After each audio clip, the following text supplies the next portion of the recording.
A bear, before winter comes, feels its heart beating 50 times.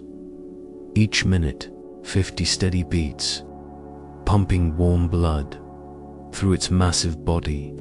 Then, as the days grow shorter, as the air turns cold, the bear prepares. It eats and eats, storing fat, storing energy, storing life itself. And then it enters its cave, deep into the mountain, away from the world, away from light, away from sound. The bear surrenders to darkness, surrenders to the ancient rhythm that lives in its blood. And its heart begins to slow. 40 beats, 30 beats, 20 beats, until it reaches just 8 beats per minute.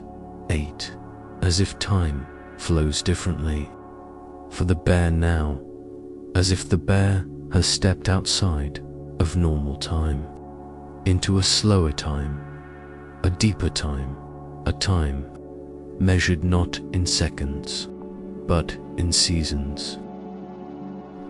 The bear's body knows something that we often forget. It knows this is not a time for spending energy.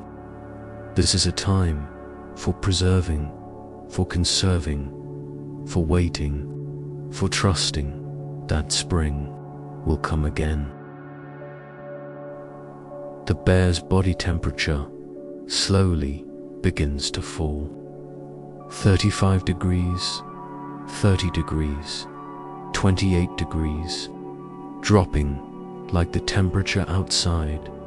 As winter deepens, the bear's metabolism, the fire that burns inside every living thing, begins to dim, slower and slower and slower, until it's barely a flicker.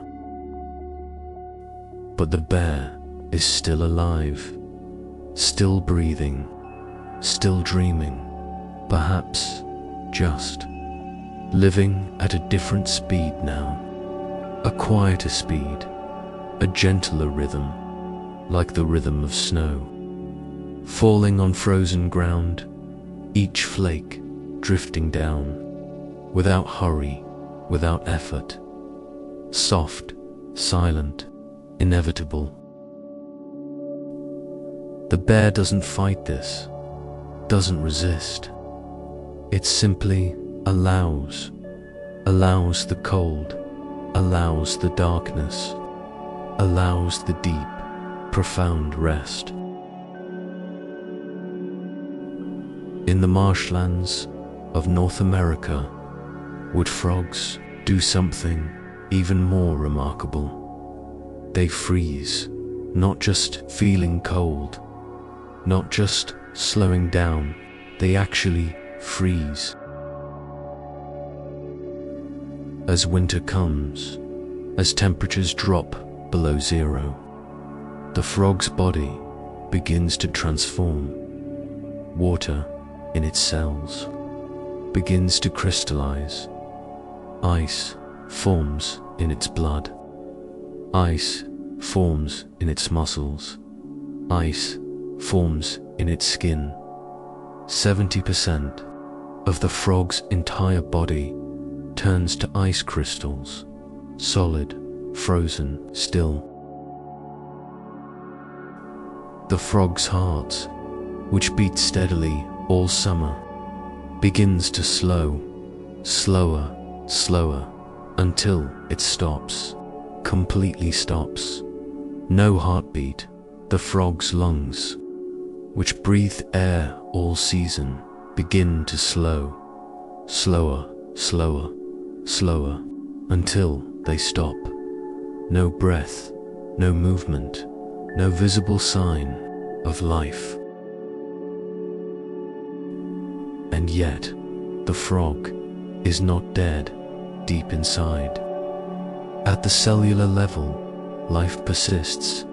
Life waits life holds on, protected by glucose, a natural antifreeze that the frog's body produces. This glucose floods the cells, protecting them, keeping them intact, even as ice forms all around. The frog is suspended between life and death, between summer and spring, waiting, trusting, knowing, without thought that warmth will return. And when spring comes, when the sun sends its first rays, warming the earth, the ice begins to melt. Slowly, drop by drop, the frog's body thaws, and its heart, after months of silence, begins to beat again. One beat, then another, then another. Its lungs expand, air flows in, and the frog awakens, as if nothing happened, as if time simply paused. This pause, this stopping, this hibernation, it is not just a survival strategy.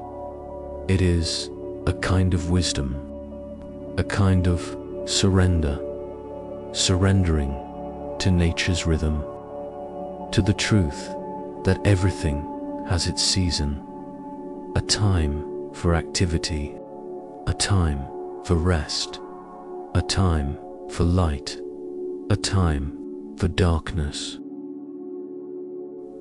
The hibernating animals don't question this. They don't resist winter. They don't fight the cold.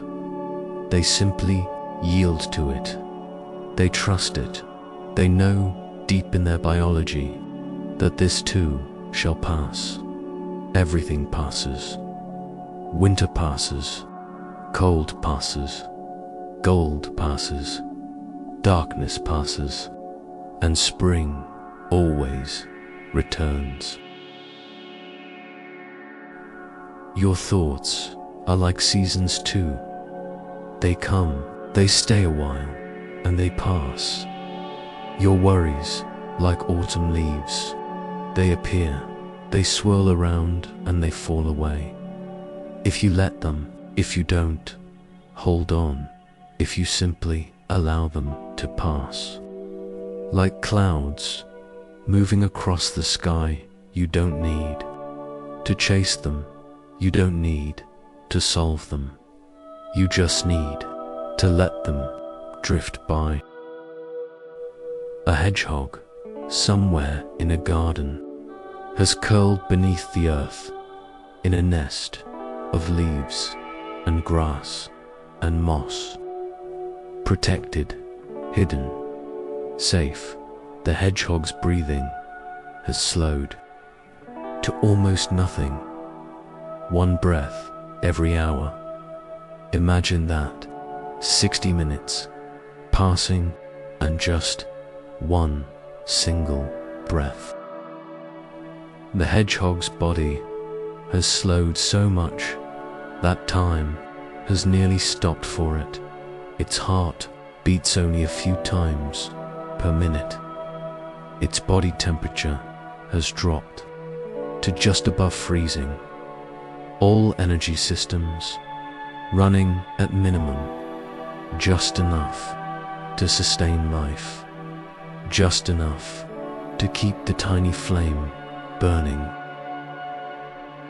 Nothing more, nothing wasted, no unnecessary movement, no unnecessary thought, pure efficiency, pure rest.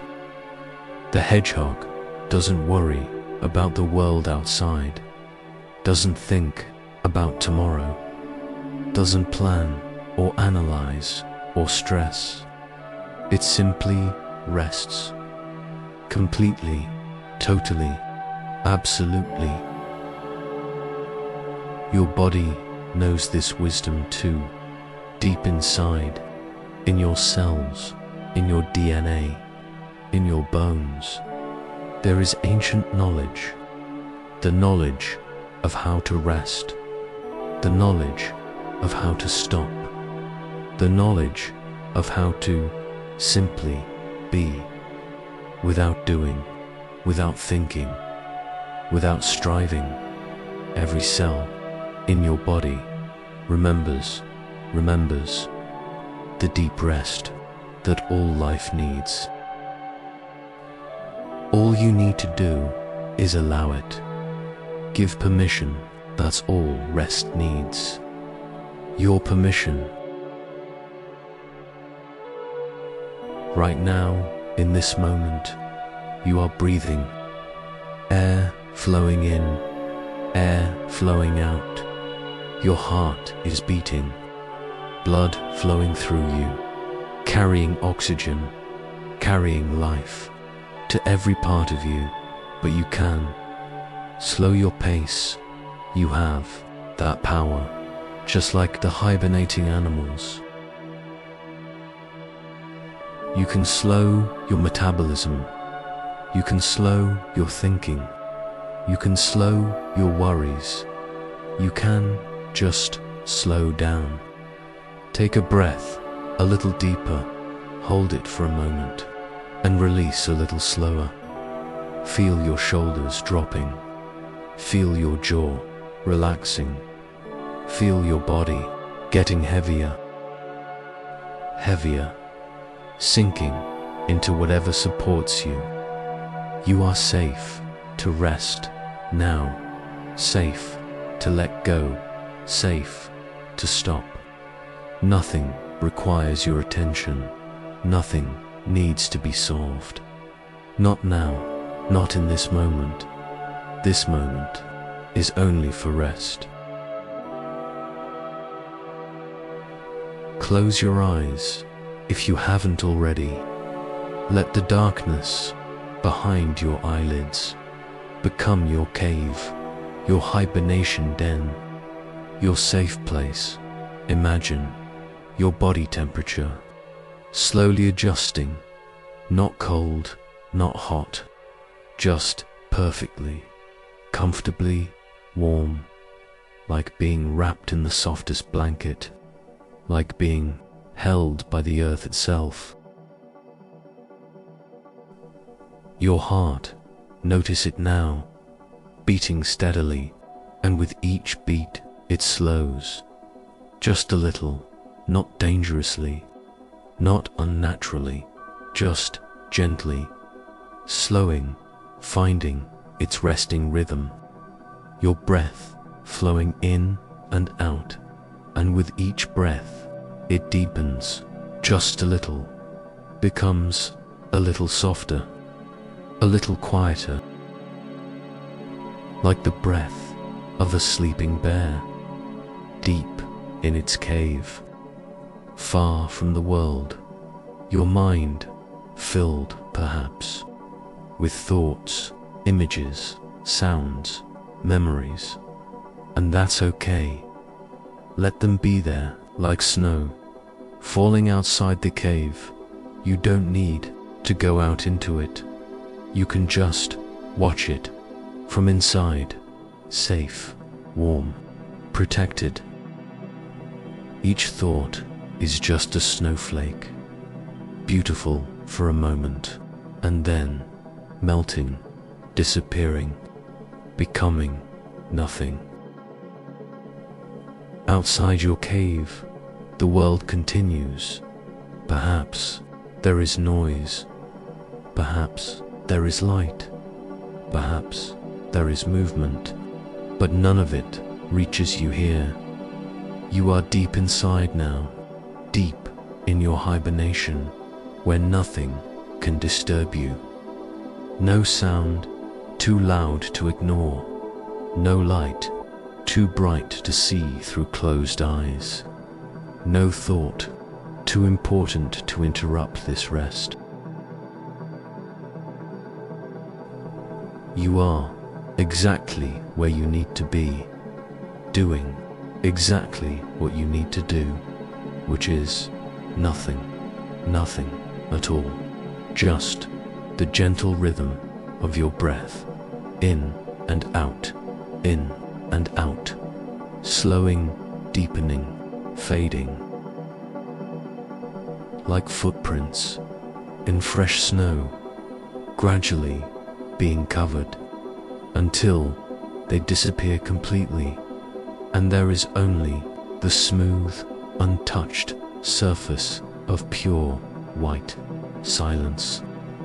Your body knows what to do now. It doesn't need your help.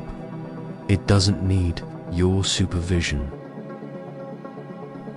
It knows how to rest, how to heal, how to restore, all by itself. You can let go of control, let go of responsibility, let go of everything. Bears in their mountain caves, squirrels in hollow trees, bats hanging in dark caverns, frogs frozen in the mud. They all know the same truth. Rest is not weakness. Rest is not failure. Rest is not giving up. Rest is life itself. The space between heartbeats, that tiny pause, that moment of stillness before the next beat comes, the pause between breaths, that moment of perfect quiet before air flows again, the silence between thoughts, that gap, that opening, that emptiness where peace lives. That's where life renews itself. That's where healing happens. Not in the doing, not in the striving, not in the trying, but in the stopping, in the stillness, in the quiet, in the dark, where nothing is demanded and everything is given. In the darkness of the cave, the bear doesn't worry, doesn't fear, doesn't doubt. It simply trusts, trusts, trusts that its body knows what to do, trusts that spring will come, trusts the ancient process that has worked for millions of years. You can trust to trust your body, trust the process, trust that rest will restore you. And so you rest now, deep in your cave, deep in your hibernation, your heart slowing, your breath fading, your thoughts stopping and sleep, taking you gently, completely. Just as winter takes the forest, slowly covering everything in white, quietly, bringing stillness to all, completely transforming the world, until there is nothing but silence, nothing but peace, nothing but the deep, endless quiet of winter. The bear sleeps, the squirrel sleeps, the hedgehog sleeps, the frog frozen sleeps, and you sleep too. Your heart barely beating, your breath barely there, your mind empty, clear, still, like a frozen pond, perfectly smooth, perfectly quiet, reflecting nothing, just being. Rest now, sleep now, let go completely now. The winter will pass, spring will come, you will wake refreshed. But for now, for this moment, for this long, deep, beautiful moment, sleep, only sleep, nothing but sleep. Deep hibernation, sleep where nothing exists, Accept peace, perfect, complete, eternal peace. Sleep, sleep, sleep.